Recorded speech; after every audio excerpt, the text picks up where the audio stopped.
Hi, this is Naeem Hussain. Today I'm going to talk about the use of used to. আমরা প্রায়ই যখন ইংরেজিতে কথা বলি কিংবা লিখি used to শব্দটা প্রায় ব্যবহার করতে হয়। used to শব্দ ব্যবহার করলে what does it mean and কি ধরনের সেন্স আসলে এটার মাধ্যমে তৈরি হয়? Let's see.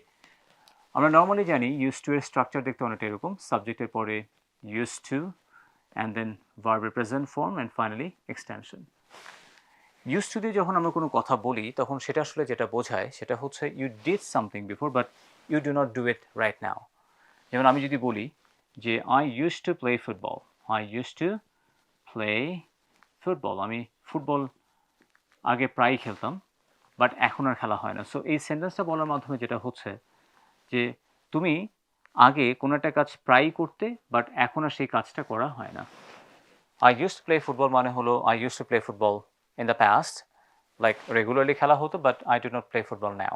কিন্তু এখন খেলাই হয় না বললে চলে। সো এই ধরনের অনেক ঘটনা তুমি তোমার লাইফে দেখতে পারো বা তোমার লাইফে হয়েছে। এই ধরনের যে ঘটনাগুলো আছে সেই ঘটনাগুলোকে আমরা চাইলে খুব সহজেই used to ব্যবহার করে লিখে ফেলতে পারি বা কিংবা বলতে পারি। যেমন I used to read a lot of novels.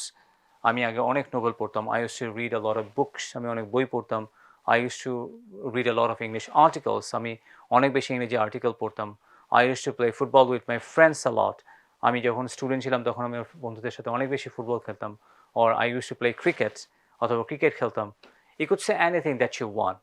But এখানে সেই ঘটনাগুলোকে তুলে ধরতে হবে যে ঘটনাগুলোর ব্যাপারে বা যে ঘটনাগুলো আমরা বা যে কাজগুলো আগে প্রায় করতাম এখন একেবারেই করা হয় না বললেই চলে।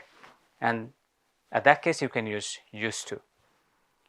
Number 2, আগে যেটা সত্য ছিল এখন আর সেই ব্যাপারটা সত্য নেই। তার মানে আগে কোনো কিছুর এক্সিস্টেন্স ছিল এখন আর সেটা নাই।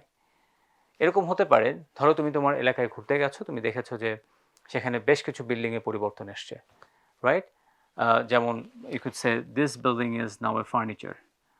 দিস বিল্ডিং, তুমি একটা দেখলে যে একটা বিল্ডিং তোমার বাড়ির সামনে now is a furniture shop. এটা এখন একটা ফার্নিচারের দোকান হয়ে গেছে, ফার্নিচার শপ। কিন্তু একটা সময় এটা অন্য কিছু হয়তো ছিল। You could say it used to be something else. এখন এটা ফার্নিচার শপ হয়ে গেছে। একসময় হয়তো এটা কোনো বইয়ের দোকান ছিল কিংবা কোনো মুদির বা কোনো গ্রসারি শপ ছিল। It use to be a grocery shop অথবা বুক শপ। কোনো বইয়ের একটা দোকান ছিল কিন্তু সেটা এখন আর নেই। তার মানে কোনো একটা কিছুর এক্সিস্টেন্স আগে ছিল এখন আর সেটা নাই, এখন এটা চেঞ্জ হয়ে গেছে। এরকমও যদি হয়ে থাকে তাহলে সেক্ষেত্রে আমরা used to ব্যবহার করতে পারি। ক্লিয়ার? অলরাইট, এখন বেশ কিছু কাজ আছে যে কাজগুলো আমরা আগেও করতাম এখনও করা হয়। সেটা আমরা ব্যবহার করতে পারি সাবজেক্টের পরে am, is, are, then used to, then ভার্বের প্রেজেন্ট ফর্মের সাথে ing and finally extension. যেমন আমরা বলতে পারি I am used to playing football. I am used to playing football মানে হচ্ছে আমি আগেও ফুটবল খেলতাম এখনও ফুটবল খেলা হয়। So something that you did before and you are doing it right now also. তুমি এখনও সেই কাজগুলো করছো। এরকম যদি হয়ে থাকে then you can use I am used to. I mean am is are, then used to, then verb present form এর সাথে ing and finally extension. That I am used to playing football. I am used to speaking English. I am used to practicing English in a language club. আমি আগেও language ক্লাবে কোনো জায়গায় ইংরেজি চর্চা করতাম এখনও করছি। I am used to reciting Quran. আমি আগেও কোরআন রিসাইট করতাম এখনও করছি।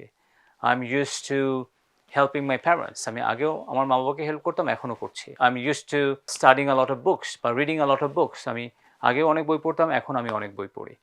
So it is not different now. So এরকম যদি হয়ে থাকে দেন আমরা এই স্ট্রাকচার ব্যবহার করে সেই ঘটনাগুলোকে তুলে ধরতে পারি। সো তোমরা যখনই তোমাদের রেগুলার লাইফে এই ধরনের সিচুয়েশনগুলো পাবে সাথে সাথে try to use used to. It will make your sentence smart and better. So that's all for today. Thank you very much for watching this video. If you want to get more videos like this, do subscribe our channel and like our page for getting updates. That's all for today. Thank you once again. Goodbye.